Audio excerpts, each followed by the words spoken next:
మానవలోకానికి స్వాగతం. మానవలోకానికి స్వాగతం. మాలోకానికి స్వాగతం. పనసపళ్ళంటే ఘుమఘుమలాడే వాసనలు, తీయనైన తొనలు. అయితే ఒక చిన్న సామెత కూడా ఉంది. తండ్రి గరగర తల్లి పీచు పీచు బిడ్డలు రత్నమాణిక్యాలు అని. రత్నమాణిక్యాలు అంటే పనస తొనలని. అయితే ఆ పనస తొనల నుంచి మనము ఇంకా రకరకాలు చేసుకోవచ్చు. పనస పళ్ళతోటి అనేక రకాల ఉత్పత్తులు చేసుకోవచ్చని ఈ మధ్య అందరం తెలుసుకుంటున్నాము. బిడ్డ మాణిక్యాల తర్వాత దాంట్లో వచ్చే మనవలు వజ్ర వైఢూర్యాలని చెప్పి నేను అందామనుకుంటున్నాను. ఈరోజు అందులో ఒక వజ్రాన్ని చూపిస్తున్నాను. అదేమిటంటే పనస తొనలతోటి మనం జామ్ ఎలా చేస్తామన్నది. మా ఇంట్లోనే పండిన పనస కాయలతోటి బయో ఎంజైమ్ తోటి సురక్షితంగా వాటిని పెంచుకున్నాము. ఆ పనస కాయల నుంచి వచ్చిన తొనలతోటి ఈరోజు ఆహ్, పనసతోటి జామ్ చేస్తున్నాను.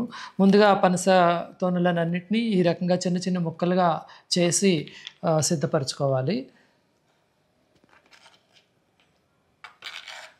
పనసతోటి జామ్ చేయడానికి కావాల్సిన ముఖ్యమైన పదార్థాలు, ఒకటి చిన్నగా తరుక్కున్న పనస తొనలు, తర్వాత నిమ్మకాయలు కూడా కావాలి. నిమ్మకాయల రసం చేస్తాము.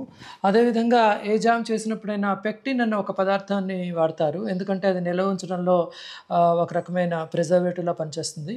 అయితే బొప్పాసకాయలో ఈ పెక్టిన్ అన్న రసం, ఆ పెక్టిన్ అన్న గుణం చాలా ఉంటుంది. కాబట్టి నేను బొప్పాసకాయని ఆల్రెడీ తీసుకొచ్చి ఇలా మిక్సీలో వేసి ఒక చిన్న పేస్ట్‌లా లేహ్యంలా తయారు చేశాను. ఇది కూడా సామాన్యంగా ఏ జామ్‌లో అయినా వాడతారు. సహజంగా చేసే జామ్‌లో. ఇందులో పెక్టిన్ అన్న విషయం ముఖ్యంగా ఉపయోగపడుతుంది.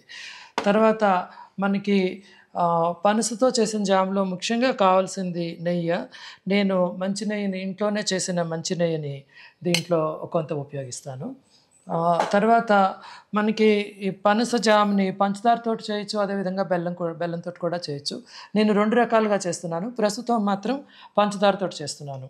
ఈ పంచదార వేయడం మూలంగా దాని ఆకారము, రుచి కూడా అందరికీ చాలా నచ్చే విధంగా ఉంటుంది. అయితే పంచదార కెమికల్స్ తోటి నిండిందన్న విషయం మనందరికీ తెలుసు. బెల్లంతోటి చేసే కెమికల్ ఫ్రీ బెల్లంతోటి కూడా పనస జాముని మనం చేయొచ్చు. అయితే బెల్లం తోటి చేస్తే అది బెల్లం డామినేషన్ ఎక్కువైపోతుంది. పనసతోని వాటన్నిటిని మించినట్టుగా బెల్లం డామినేట్ చేస్తుంది. అంచేత చాలామందికి ఆ రుచి నచ్చకపోవచ్చు. ఆ వాసన నచ్చకపోవచ్చు. కానీ నేను 2 విధాలుగాను ప్రయత్నం చేస్తాను.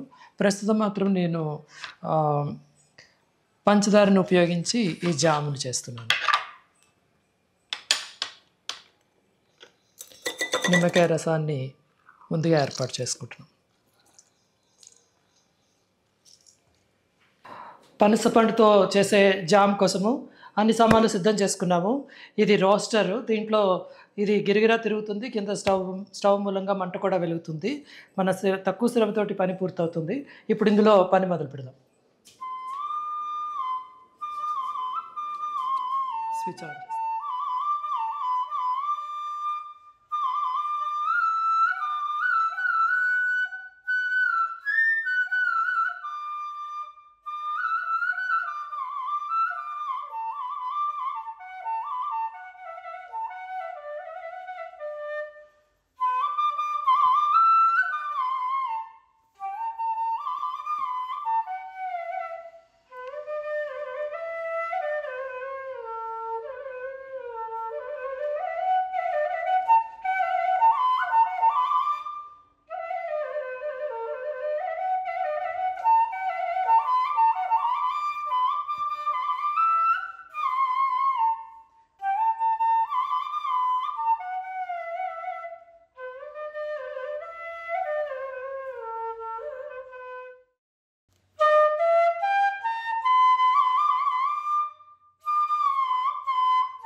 పనస్తోనలతో చేసిన జామ్ ఇంచుమించు పూర్తయింది.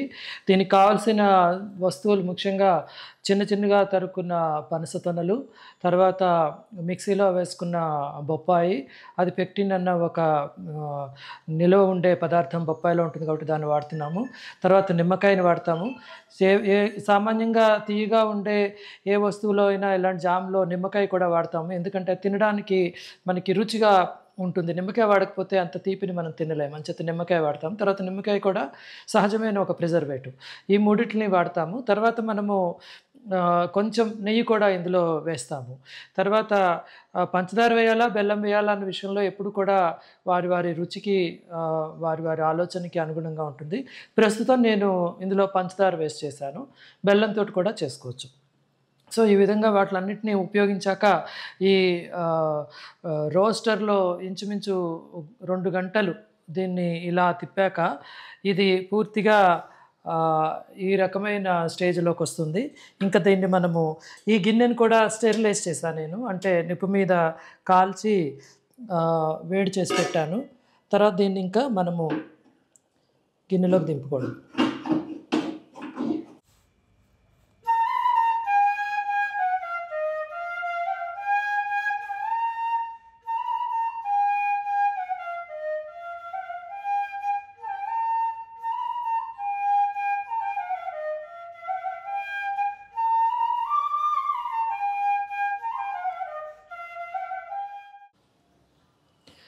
పనసతోటి చేసిన జాము పూర్తయింది. దాన్ని ఈరోజు చపాతీలతోటి కలిసి తినబోతున్నాను. రుచి ఎలా ఉంది? అది మీరెవరు రుచి చూడలేరు కానీ నేను తింటున్నది చూడండి. చాలా గట్టిగా ఉంది. ఒక శుభ్రమైన చెంచాతోటి ఈ జామ్‌ని మనము డబ్బాలోంచి తీయాలి. నీరు కానీ వేరేది ఏదైనా ఉంటే జామ్ పాడయ్యే అవకాశం ఉంది.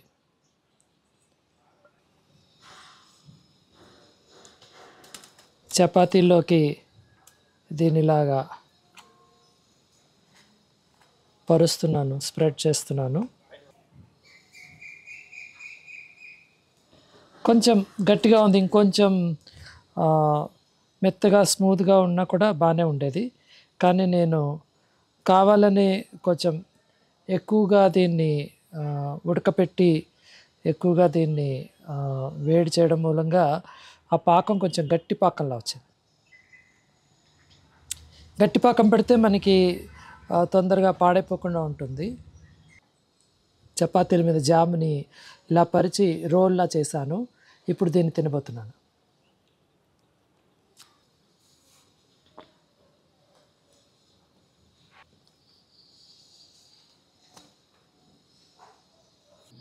చాలా మంచిగా తీయగా నోట్లో తగులుతోంది.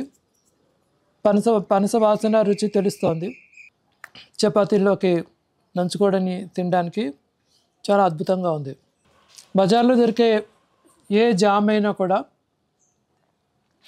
అందులో పళ్ళేమీ ఉండవు. పూర్తిగా రసాయనాలతో నిండింది.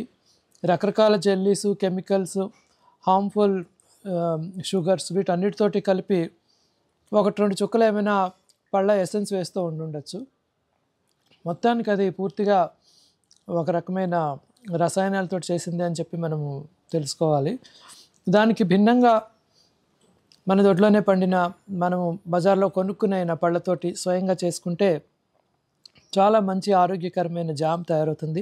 పిల్లలకి ఇలాంటి జామ్ పెట్టడం మూలంగా వాళ్ళ ఆరోగ్యం చాలా బాగుంటుంది. కెమికల్స్ లేకుండా షుగర్స్ తోటి.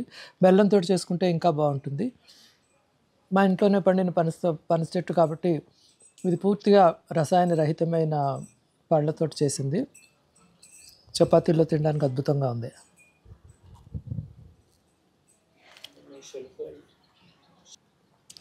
ఈ జామ్ మనకి ఫ్రిడ్జ్‌లో పెట్టుకోకుండానే బయట పెట్టుకున్నా ఏమీ పాడైపోకుండానే ఉంటుంది. ఎందుకంటే నేను గట్టి పాకం పట్టాను కాబట్టి అలా ఉంటుంది.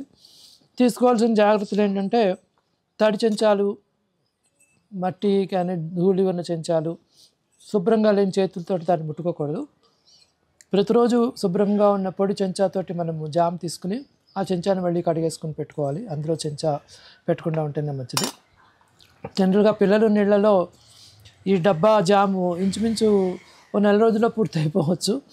కాబట్టి నిల్వ ఉంచుకోవడానికి పెద్దగా సమస్య లేదు. కానీ మీరు ఫ్రిడ్జ్‌లో పెట్టుకుంటే 6, 7 నెలలు, సంవత్సరం కూడా పాడైపోకుండా ఉంటాయి. నేను తయారు చేసింది మాత్రం బయట కూడా పెట్టుకోవచ్చు. ఏమీ పాడవదు.